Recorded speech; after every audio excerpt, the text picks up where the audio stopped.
Hello and welcome to Saints Live. I'm Steve Forbes and we're here at St Mary's as today the visitors come in the form of current Premier League champions and runaway league leaders Manchester City.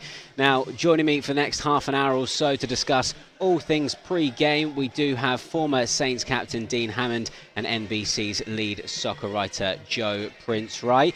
Dean, I hope you're well. I hear you've just entered puppy fatherhood.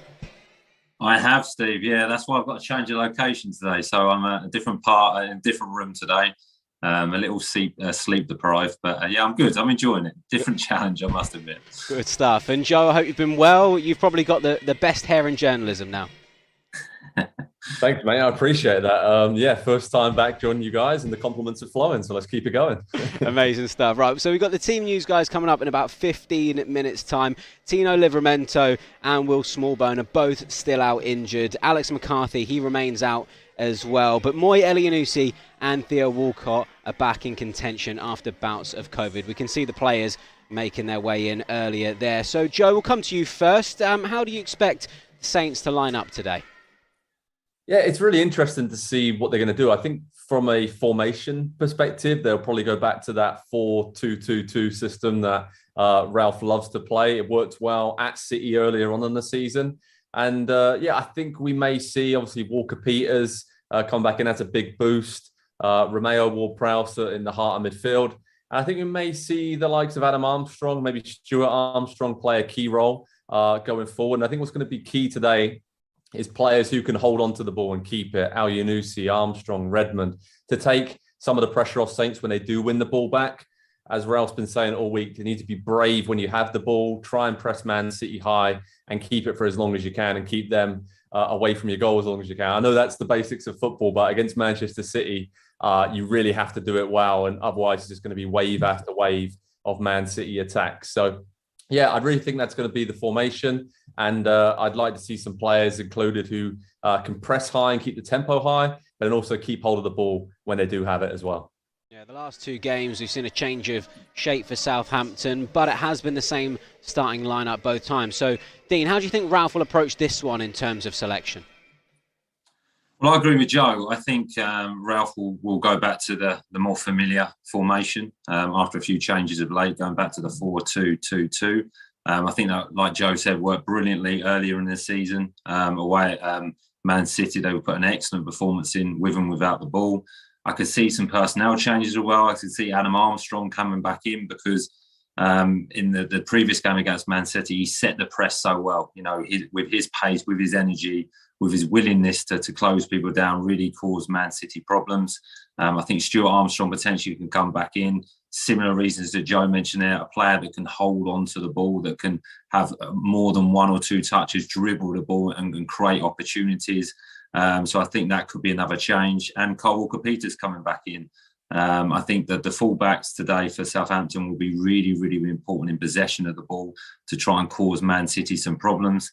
But it'll be tough. You know, Man City are a brilliant team. They're in fantastic form. So this is going to be a big challenge for Southampton, but one I think they'll relish. And I think Ralph will be really brave in his approach and try and win the game today. Yeah, most definitely. Well, one player we fully expect to keep his place in the starting lineup is our captain, James Ward-Prowse. Now, Joe, Dean got a chance in the last show to wax lyrical about his free kick. I'm sure you've seen it multiple times. What did you make of it? And is it his best one yet? Steve, I have. I actually did a segment at NBC Sports this week, breaking it down and looking at different angles from the goal. And incredible. I think it's his best yet because it's very different than his other free kicks. Usually he's whipping it right to left, up and over the wall. But I loved how he was just stood there. And even though it's far out, you can almost see the cogs going around in his brain. Like, should I try it? Should I have a shot? Should I clip it in for someone else to finish? And then, yeah, he just thought, screw it. I'm going to hit it into the top corner. And the way he gets his knee, his foot over the ball, and that sort of knuckleball that Ronaldo has perfected over the years.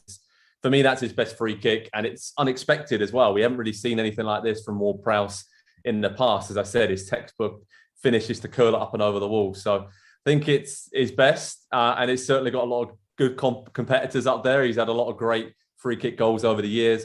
And for me to be second all time in the Premier League list of direct free kick goal scorers, and just 6 behind David Beckham now. And considering how young Ward-Prowse is, I fully expect him to go and set a new record. So no pressure, Ward-Prowse. But I think that, that's the latest in what will be many, many more spectacular free kicks. But he's added a different skill to his repertoire there, Steve, and I absolutely loved it. That was his best one for sure. Yeah, very, very impressive. Now, Dean, we've been talking about Romain Perraud the last few games. He's definitely impressed. What did you make of him going forward against Wolves? Because he created some good chances and arguably should have had a goal as well near the end.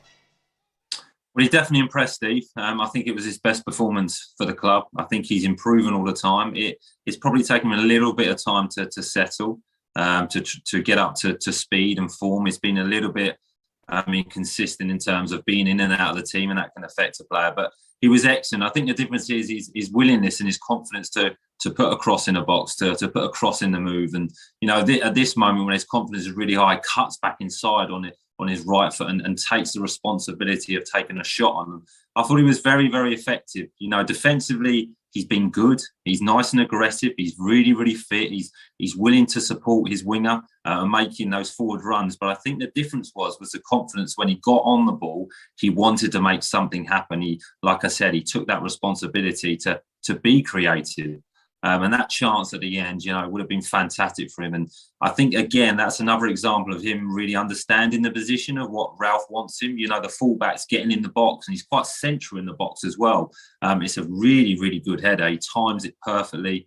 Unfortunately, hits the crossbar, and it would, I think that would have made it 2-2 and a really valuable point for Southampton. So it was great to see. And I liked, during the clips of the game as well, he's becoming more vocal, to his teammates. He's becoming more aggressive in his approach in terms of demanding off the referee, whether there's a foul against his teammates. And I think he's improving it and settling into the club now. So it's good to see.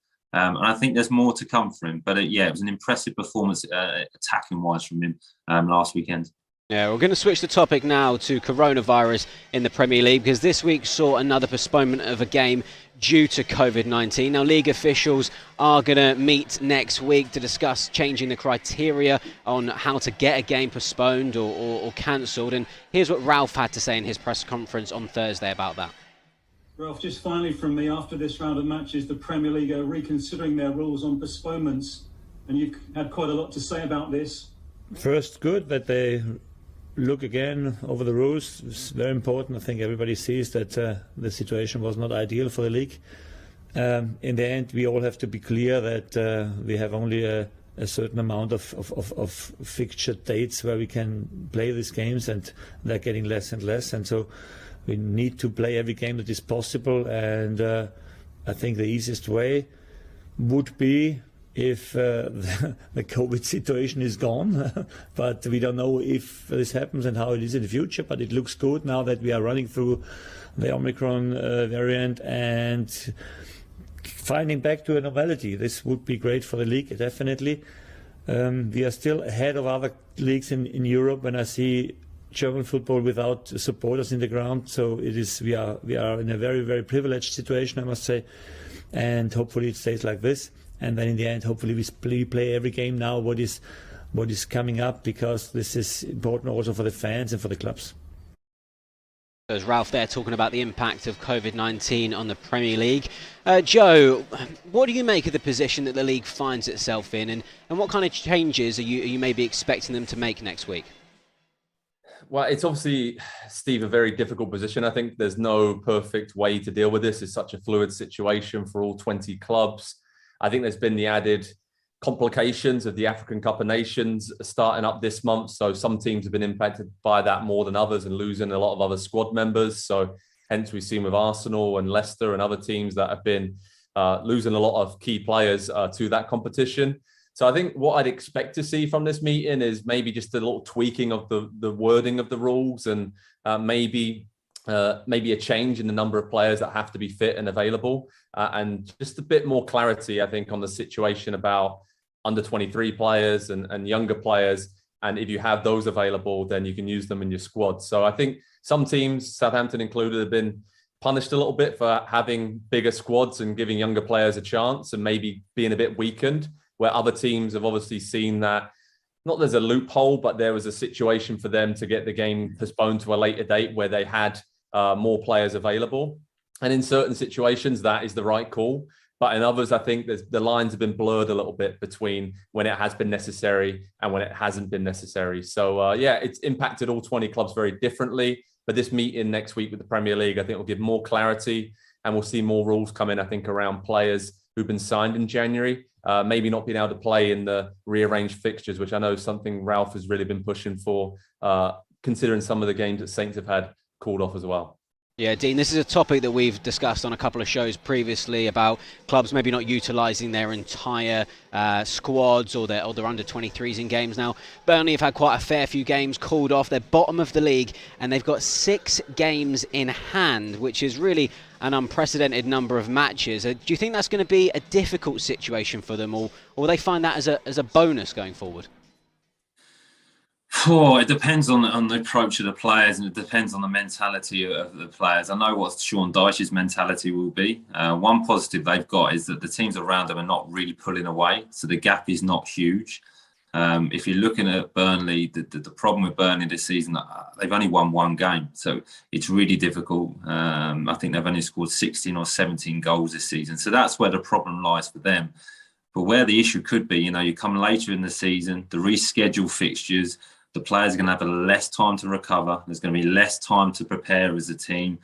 So that can have an impact on Burnley when they're playing at the weekend, then midweek and weekend. That's really, really difficult for any team, let alone Burnley, which will probably have a smaller squad and less quality in their squad.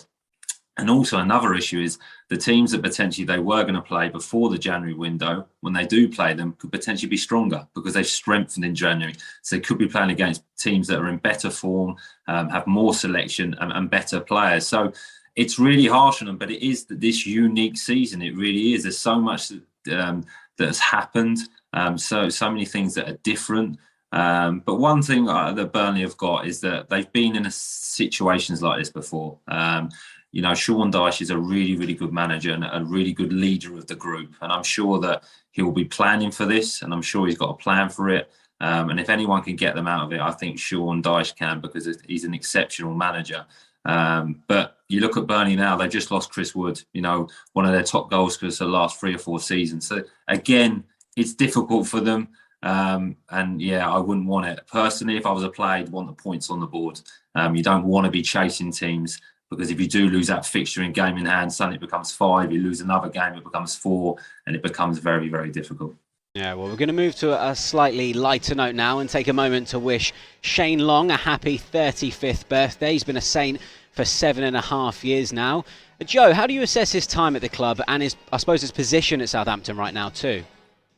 Well, it's incredible to think he's been at the club that long. He doesn't seem to have aged really over the years. He's still looking very sprightly and obviously hasn't lost that much pace either. So, I think he's a fan's favourite. My mind always goes back to that semi-final, the League Cup second leg away at Anfield. I was lucky enough to be there. And what a great night in Liverpool that was, celebrating with the Saints fans afterwards as a Southampton fan myself. Great finish, and he's come up with some big moments over the years. We've seen some wonderful goals, that curler against Villa from way outside the box, and he's just, I think, epitomised the spirit of the club, working hard, never giving up throughout all the different managerial changes. The likes of himself, Romeo, Ward-Prowse, they've remained constant, and there's a reason for that. They are very good professional players. Shane Long is in that bracket.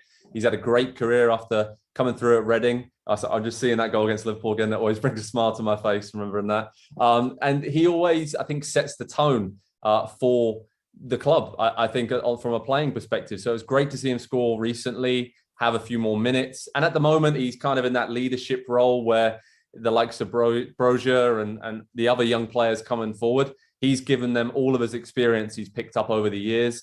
And I think he's underrated in terms of what he means to the squad. And I think you'll find anybody around the club, the training ground, the fellow players, they love him. They know what he's going to do day in, day out. And he's one of those characters that you really need around the place. And Ralph Hasenhüttl really likes him as well. And you have to remember, well, there's a couple of sticky patches since Ralph's been in charge. And Shane always seems to come in for those moments to help deliver. And I remember a particular spell when him and Danny Ings were really good up top together a few seasons ago, and it really helped Saints get through that season. Joe, I am going to have to interrupt you. I am so sorry. You spoke so eloquently there about Shane, but the team news is in. It's hot off the press, and I have to tell you about it now. So it's looking like it's going to go back to a 4-2-2-2 formation, and this is the Southampton starting lineup. In goal, we have Fraser Forster, Carl Walker-Peters is there. Then we have Mohammed Salisu, Jan Bednarek, Romain Perraud. In the middle, it's Oriol Romeu and our captain, James Ward-Prowse. Out wide, it's going to be Stuart Armstrong and Nathan Redmond. And then up top, we have Shea Adams and Armando Broja. Now looking at the substitutes bench, Willie Caballero is there, also Lianco, Jack Stevens, Jan Valery, Ibrahima Diallo, Moy Elianusi and Theo Walcott make it to the bench after their bouts with COVID. Shane Long, who is our birthday boy today, he's on the bench too, and Adam Armstrong. So, Dean, with all that in mind, what do you make of the team that Ralph selected today? Really exciting team, Steve. Really looking forward to seeing this team play. I think it's a great approach in terms of changing the formation, being very, very brave against a brilliant Man City team. Broja and Adams up front, I think is exciting. I like that partnership. I'm sure that can develop and be a huge threat to most teams in the Premier League. Stuart Armstrong coming in, I think, is a sensible decision in terms of his ability in possession of the football and being able to dribble with the ball. Nathan Redmond, again, when there'll be spells in the game when Southampton are probably camped in their own half, he can make ground, get Southampton up the pitch with his dribbling ability. So really, really exciting. Loads of energy in that team. The two central midfield players, I think, are going to be very, very important, as they were at Man City early in the season, with the press, with their organisation skills. So yeah, looking forward to seeing this team play, but excited because of the formation, excited because of the approach, and especially excited because of the players that are in the team today. Yeah, and Joe, apologies again for cutting you off chatting about Shane. He is on the bench today, but what do you make of the lineup in general? As Dean said, a lot of energy there. Lot of energy, Steve, and I think I agree with basically everything Dean's just said. It's very exciting as a Southampton fan to see the team and see that, okay, this is the approach, they're going to go for it today. And I think that's how you're going to get success against Manchester City. If you look at when they struggle in games, Steve, I don't think they necessarily are used to teams taking the game to them and high pressing them. They're not comfortable with that. Of course, then it's a bit riskier. They can have the quality to play around you if they do break the first couple of lines of that press. But they are so used to playing against teams who sit back deep and defend against them. So this will be a different challenge for Man City than they're used to. But I really like, as Dee mentioned there, the two up top, Armando and Shea Adams. I think there's a lot of pace, a lot of power, a lot of skill between those two. We haven't seen them play up top together a lot, but I think when we have done, they've shown real glimpses that they can get a partnership going. And Stuart Armstrong, again, an unsung hero for Saints. Really good to have him back in the team, because I think he's so underrated in the way he knits midfield and attack together. And you just have to look at the results when he has been on the pitch for Southampton this season. Some really good wins and performances, and shows how key he is. And the back four, and going back to that, I think will be solid as well for Saints, because they're so used to playing that system. Yeah, well, let's hear what the fans have got to say now. They've been getting in touch via social media, so I'll read a few of these out now. Samantha Bricknell said, "Come on, Saints." Jackie Chalk said, "Come on, lads, this is a big one. We can do it." The Beautiful Saints on YouTube think it's going to be a 1-0 win, with Broja scoring the goal. Cameron Ward, who's watching from sunny Cyprus, says, "I can see a hard-worked 1-1 with another Ward-Prowse free kick." There'll be a film out one day called Bend It Like Prowsey. I hope there is. Ashley Bragnell says, "It's going to be a hard game today, but never say never." Lynn Dennis, "I'm sure the Saints will give City a good game, and JWP will lead the lads forward and hopefully get chances to have one of his special free kicks again." Sarah Raymond, greetings from Holland. Come on, you Saints. Ashley McAllister says it's a decent lineup as well. And Lee Cooper has asked, can you give my lad Kyle a shout out for his birthday? He sat just under us. So I don't know where Kyle is, but yeah, happy birthday, Kyle. I hope you enjoy the game today. Now, reflecting on our previous match against Man City, it was not 1-0, it was 0-0 at the Etihad earlier in the campaign. Dean, you spoke about how you were impressed with Saints pressed City there. Are you expecting something similar today? Yes, 100%. I think that's the only way. Joe's touched on it. I think if you're going to beat Man City or get something, it's to be brave, and that's with and without the ball. And you can see from the example, Southampton were excellent. They were always set. They were always organised. They went as a team. It wasn't individual. The central striker or the furthest player up the pitch set the tone by making the press, showed the Man City player in the direction they wanted them to go, and then Southampton swarmed around the ball, made the pitch pretty narrow and played high up the pitch, so it condensed the pitch. So it was brilliant tactics from the manager. And if you look at Man City, they were always under pressure, could never settle, could never have 1, 2, 3 touches on the ball and play at their pace and be comfortable. Southampton really got after them and caused them problems for the whole game, really. It wasn't just that 20, 30-minute spell. It was Southampton were excellent. And when they did win the ball over, as you can see, an opportunity for Shay Adams. There's going to be an opportunity you'll see with the penalty decision, which I still believe is a penalty, but that's my opinion. But it was the energy, it was the commitment, it was the organisation, and it was the brave play from Southampton, because they really pressed Man City high up the pitch. And when they couldn't do that, they dropped, and then one player would spark that, whether that was an Adam Armstrong, whether that was a Nathan Redmond. It was excellent. And I think if they do this today, they can cause Man City problems. And what they didn't allow Man City to do, which Joe mentioned, was break the lines, play that ball through the midfield and get their number 10 or their two-way wide players coming century and getting them turned and run at the Southampton defence.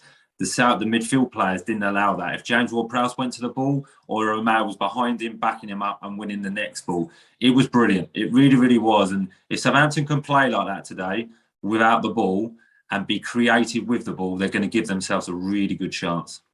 Yeah, it was a 0-0 draw back in September, Joe, but it could have been much better for Southampton. We had a penalty that was cruelly taken away. Can you talk us through that one? Oh, Steve, I don't want to remember this incident, but let's talk through it. Yeah, it was one of the most bizarre kind of callbacks. You thought it was all just about a red card for Kyle Walker and looking at that situation. But yeah, obviously Adam Armstrong cuts inside, he's clean through, and Walker gets his leg across, takes Armstrong. He's already kind of going down, but it's the momentum, it's blocking the opportunity, and this is a clear penalty kick. And the fact that VAR asked the referee to have a look and it was overturned, I mean, it was just mind-boggling, to be honest. And you could see the reaction from Kyle Walker after this, and the Man City players and staff as well. Kind of, we got away with one there, because they know 99 times out of 100 that's going to be a penalty kick. So Saints are really unlucky. Great movement there from Armstrong. As you can see, Walker comes across, gets his leg across Armstrong, but didn't get any of the ball. And I'm seeing it back again, and it's making me a little bit angry again, to be honest, Steve, because I don't see how that isn't a penalty kick every day of the week. But it shows that Saints have come a long way, I think, this season, going away to Man City and getting a 0-0 draw and actually being a little bit disappointed to not take some chances or to have a good chance taken away from them to win the game. So I think we've been speaking about it all season, right, in terms of defensive solidity. They need it again today. They need to be solid at the back, stay in the game, and then they have players like Ward-Prowse, who has the quality, Amanda Brozier up top, who can run in behind to hurt a team like Man City. I think that's the difference this season that we're seeing. But yeah, still a little bit raw, even a few months on now, to see that incident back.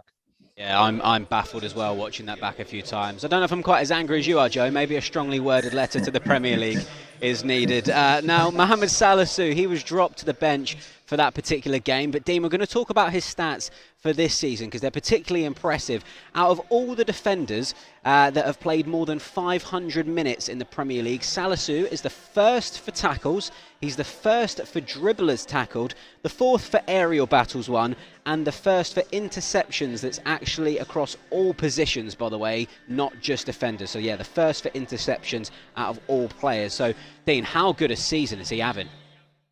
He's been fantastic, Steve. He really, really has. He's come into the team. He's settled really, really well. I love watching him play. I love watching the improvements he's made. I think the managers managed him exceptionally well, from introducing him, taking him out. But now he's a regular starter. But he's really aggressive, really athletic, commits. I love the way that he tries to get in front of the forward. He always puts them under pressure, doesn't allow them to settle. He's brave. You should example here, reading the game, standing out of position, seeing that ball, getting to the ball first. Really, really good defending.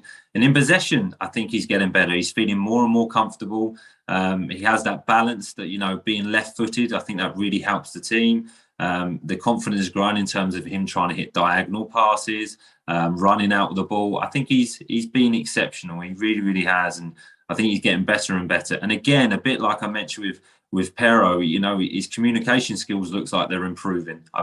Whether that's his language is improved and he can communicate with the players better, or he's just more confident, but he's a real presence, a really, really good player. And like I say, for a player that's only, I think he's 22 years of age, he's only been at Southampton, this is his second season. Very, very impressive. But it's his aggressive nature and the way, you talk about those one-on-one duels. When a player runs him, he commits early. So he backs himself. He doesn't set off and think, right, okay, I can beat you for pace. He wants to win the ball. And by him having so many interceptions this season, it's really helped Southampton in terms of an attacking threat, because he wins the ball back. Southampton can break quicker while the opposition are out of shape. So, yeah, he's playing very, very well. Yeah, very impressive. Now, Joe, there's never a good time really to play Manchester City, but like Saints, they've had a week off, and also Pep doesn't really have any other matches to think about because they don't have another game for a fortnight. So does that make it more tough today? I think so, Steve. I think if you give Pep Guardiola time to think about the game, he really is so meticulous. He usually has a midweek game, weekend, and has to shuffle the pack. But you can see from Man City's starting lineup today, that is, for me, their strongest starting lineup. That is full strength Man City. So this is one heck of a challenge for Southampton today. They're testing themselves against who I think are the best team in the world right now. Obviously, 12 straight Premier League wins. The last time they dropped any points in the Premier League was back on October 30th against Crystal Palace. So over 3 months ago, which is just crazy. Over such a busy time of the season, they've been able to rotate their squad expertly. And yet, the only thing I said it there about Pep Guardiola having time to think about it, sometimes he does overthink. And he has come unstuck against Saints in recent seasons, obviously losing the one game where Shea Adams scored a great goal from long range, the draw earlier on this season.